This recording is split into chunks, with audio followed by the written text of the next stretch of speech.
Bismillahirrahmanirrahim. Assalamualaikum warahmatullahi wabarakatuh.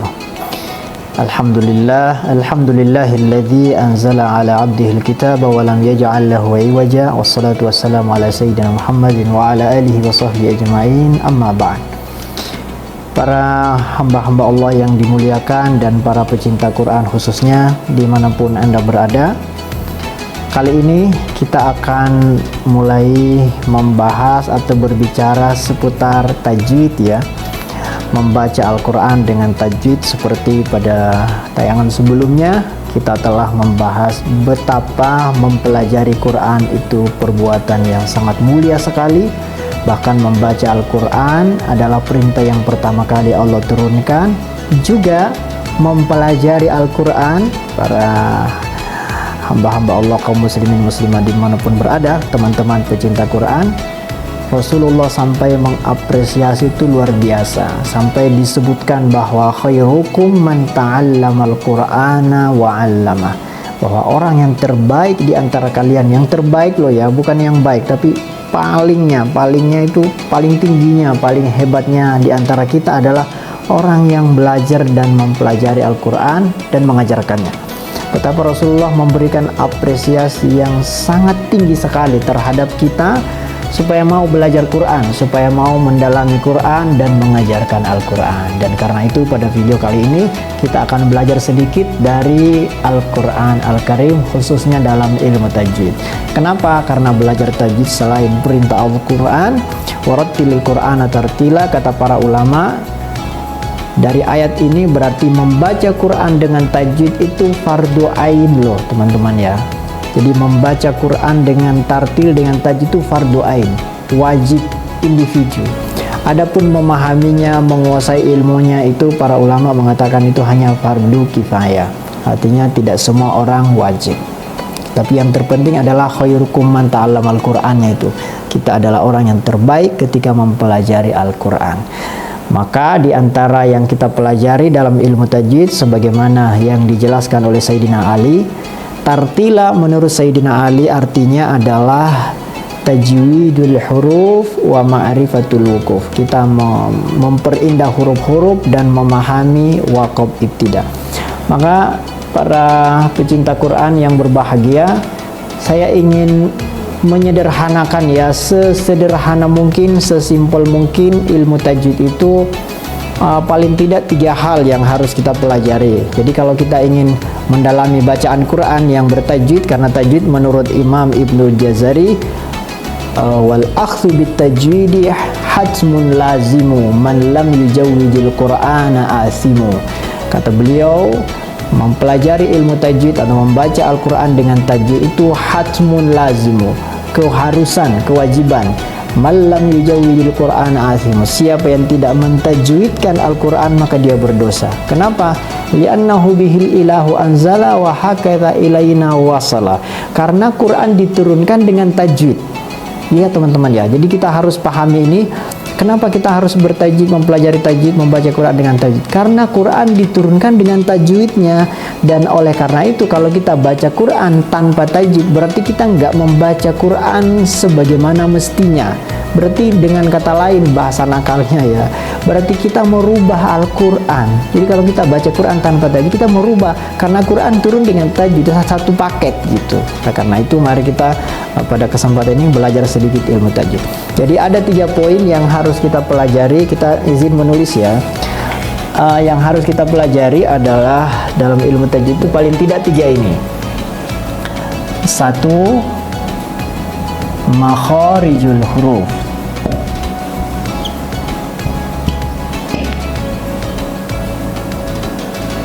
Makharijul huruf. Yang kedua, sifatul huruf.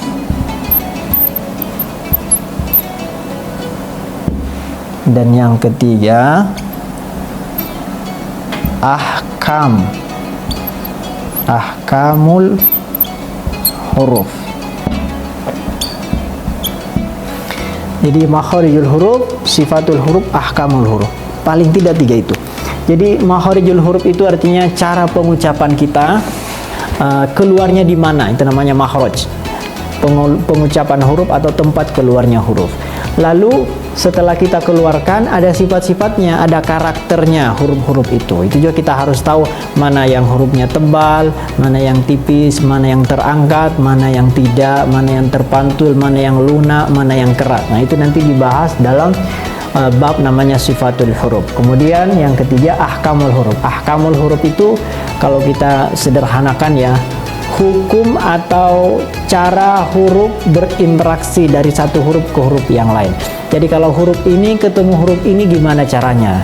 Karena mungkin hurufnya tebal misalnya, tapi kalau ketemu huruf ini jadi tipis misalnya.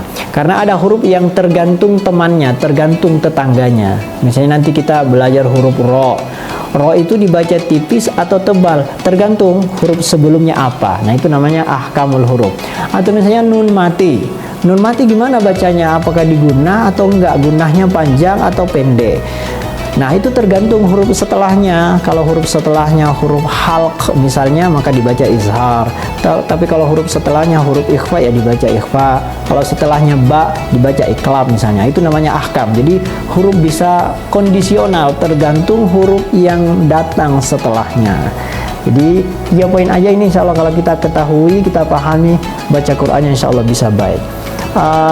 Kita mulai dari makharijul huruf dulu ya. Oke.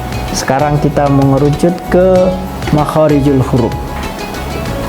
Di depan saya di sini ada kitab ya, teman-teman kalau bisa memiliki bagus sekali yang ingin mendalami ilmu tajwid ya. Namanya Muqaddimah Al-Jazariyah. Ini kitab tajwid yang sederhana, simple tapi lengkap. Nah, kita bisa mempelajarinya. Bagi yang ingin mempelajarinya silakan ya. Muqaddimah Jazariyah. Kita akan baca sedikit ya mengenai makharijul huruf. Di sini disebutkan, kata beliau, makharijul huruf itu kan sebagaimana kita tahu ada 5 ya. Makharijul huruf ada 5. Pertama al-jauf, rongga mulut, terus yang kedua al-lisan, yang ketiga al-halq, rongga tenggorokan, lalu yang keempat asyafatain, kedua bibir, lalu yang kelima al-khayshum. Ini yang kita kenal selama ini. Ini secara umumnya, secara umum ada 5 makharijul huruf itu. Tapi secara terperinci oleh Imam Ibnul Jazari di dalam Jazariyah ini, kata beliau, makharijul hurufi sab'ata asyar. Makharijul huruf itu ada 17. Memang ini ada perbedaan pendapat ya dengan Imam Khalil dan Imam Sibawa itu mengatakan hanya 16 karena al-jauf tidak dihitung. Atau misalnya Imam Al-Farra mengatakan hanya 14 karena lam, nun, ro dijadikan satu. Nah, itu pembahasan lain. Kita ingin fokus ke makharijul huruf dulu. Jadi mari kita buktikan ya teman-teman, kita mengenali makharijul huruf, seluruh huruf-huruf hijaiyah makhrajnya di mana saja. Nah, di sana katanya tadi sab'ata asyar, ada 17. Nah, mari kita lihat di mana aja 17 itu. Kita mulai dari yang pertama al-jauf. Al-jauf ini artinya rongga mulut. Nah, di sini huruf mad yang keluar dari al-jauf ini huruf mad. Alif yang sebelumnya fathah, kemudian waw sukun sebelumnya dhamma, dan ya sukun sebelumnya kasrah. Ini huruf al-jauf. Nah, ini dihitung 1. Nah, kemudian yang kedua ada al-halq. Al-halq itu tenggorokan. Nah, halq ini dibagi 3.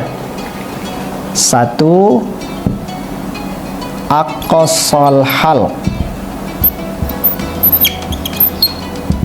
Yang kedua adalah wastul halq. Wastul halq. Lalu yang ketiga adnal halq.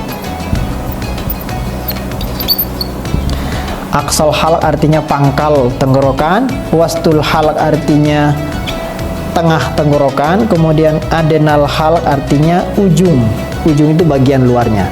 Nah, hurufnya yang aqsal halq adalah hamzah dan ha. Kemudian wastul halq itu hurufnya ha dan ain. Kemudian yang adnal halq adalah kha dan ghain. Nah, berarti 6 huruf ini adalah huruf al-halq. Ini yang 2 hamzah dan ha adalah aqsal halq, ha dan ain adalah wastul halq, adnal halq adalah kha dan ghain. Berarti sudah 4 ini, al-jawf, kemudian aqsal halq, wastul halq, adnal halq. Ada 4 makharijul huruf yang kita sudah bahas. Kemudian sudah ya, kita percepat ya. Kemudian yang ketiga namanya al-lisan. Nah, ini yang panjang teman-teman. Yang ketiga al-lisan. Al-lisan atau lidah. Nah, al-lisan ini dibagi 4. Pertama, aqsal lisan. Yang kedua, wastul lisan, sama dengan tadi. Yang keempat, hafatul lisan.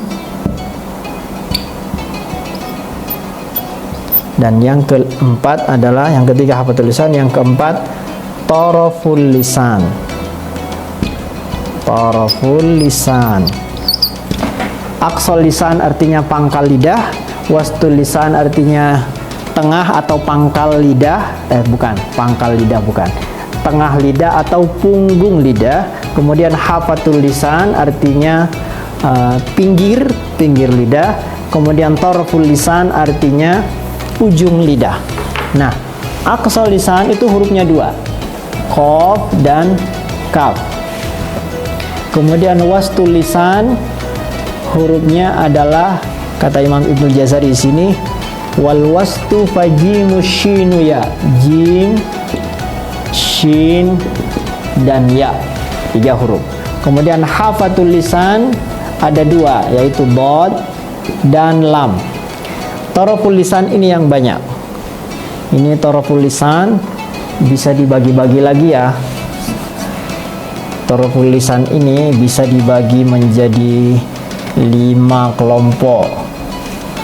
Taraful lisan itu artinya ujung lidah. Nah, pembagian makhraj dalam ujung lidah dalam ilmu tajwid tergantung ujung lidah menyentuh apa.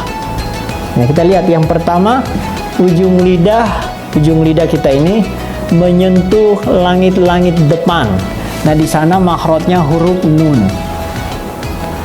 Dirasakan ya, ujung lidah ini ditempelkan ke langit-langit bagian depan. Nah, ni, nu kan nempel tuh ke langit-langit depan. Kemudian yang kedua, ujung lidah ini nempel ke langit-langit bagian tengah, bagian belakang. Makhrajnya huruf ro. Makhrajnya huruf ro, jadi ke dalam. Kemudian yang ketiga, ujung lidah bertemu dengan, ke depan lagi ya, bertemu dengan pangkal gigi atau gusi ya, pangkal gigi. Nah, itu hurufnya ada 3, yaitu to, dal, dan ta.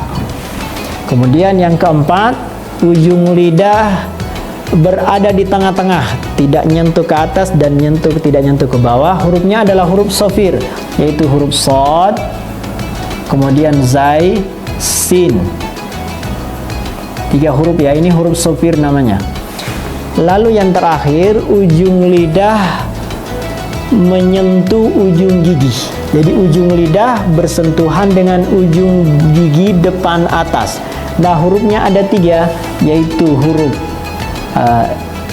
sa, zal, dan wo. Jadi sa, zal, dan wo. Oke, jadi ini huruf-huruf lisan ya. Jadi huruf lisan dibagi 4, aqsal lisan, wastul lisan, hafatul lisan, taraful lisan. Pangkal lidah, tengah lidah atau punggung lidah, hurufnya hafatul lisan, dot, dan lam. Kemudian taraful lisan dibagi 5, ada makhraj nun, lam, ta, dal, ta. to, dal, dan ta satu makhraj, kemudian so, zai, dan sin satu makhraj. Ini satu makhraj semua. Ini satu makhraj, satu makhraj, satu makhraj, satu makhraj. Berarti taraful lisan itu ada 5 makhraj. Seperti kalau keseluruhan di sini 5, di sini ada 2, 7, di sini 1, dihitung 1, 8, 9, 10. Jadi di lisan aja ada 10 makhraj. 10 makhraj tambah di atasnya tadi ada 4, berarti sudah 14. Belum lagi asyafatain. Oke, sekarang kita sudah selesai membahas tentang makhraj al-jawf, al-halq, dan al-lisan, yang jumlahnya sudah 14 ya, yang seperti yang tadi kita hitung. Sekarang kita masuk ke makhraj yang kelima. Maaf, yang keempat dulu ya. Yang keempat namanya asyafatain. Asyafatain. Asyafatain ini artinya 2 bibir. Nah, makhraj asyafatain, teman-teman, itu dibagi dua kelompok atau dibagi 2 macam. Yang pertama, kata Imam Ibnu Jazari, huruf yang bertemu antara bibir atas dengan gigi bawah. Maaf ya, bertemu antara bibir bawah dan gigi atas. Bibir bawah dan gigi atas, dan itu makhrajnya huruf fa. Fa itu nggak bibir ketemu bibir, tapi bibir ketemu gigi. Jadi fa, fa, fa. Gigi atas bertemu bibir bagian dalam bagian bawah. Kemudian yang kedua adalah yang benar-benar bibir bertemu bibir adalah waw, ba, dan mim. Nah, ini keempat-empatnya huruf ini dianggap huruf asyafatain, huruf yang keluar dari lidah. Meskipun fa sesungguhnya dia antara bibir dan gigi atas. Oke, nah kalau ditambah 2 berarti sudah 16. Nah, berarti kurang 1 kan, katanya 17. Nah, satunya namanya al-khayshum.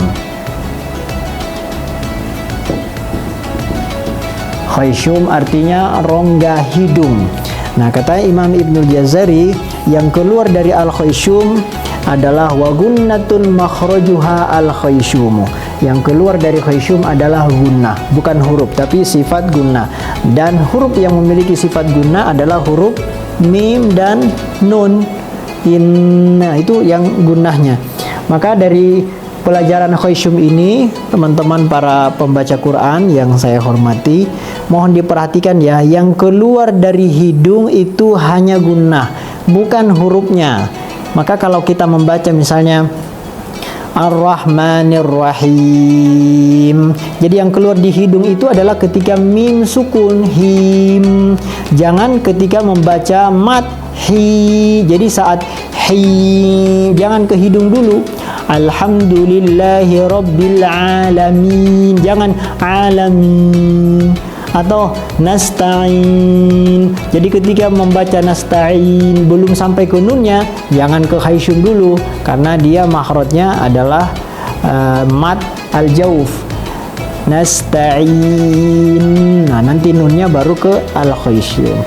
Oke teman-teman, itu pembahasan singkatnya ya. Saya sudah berusaha menyingkatkannya tentang makhorijul huruf yang berjumlah 17 itu. Mudah-mudahan kita bisa memahaminya dan kita bisa mempraktekkannya. Silakan latihan sendiri-sendiri, dan mungkin yang punya guru silakan belajar bersama gurunya. Mudah-mudahan kita ditambahkan semangat kita untuk belajar Al-Quran, membaca Al-Quran dengan sebaik-baiknya sesuai kemampuan kita. Dan yang pasti jerih payah kita, usaha kita, ikhtiar kita mempelajari Al-Quran akan dicatat sebagai ibadah, amal soleh di sisi Allah Subhanahu wa Ta'ala. Jangan khawatir teman-teman, belajar Al-Quran akan dicatat sebagai amal soleh. Semakin lama Anda belajar, semakin banyak pahala yang Anda peroleh. Maka semoga kita menjadi ahli Al-Quran yang memperoleh syafaat Al-Quran di hari kiamat nanti. Terima kasih, sampai ketemu lagi pada tayangan yang berikutnya. Wassalamualaikum warahmatullahi wabarakatuh.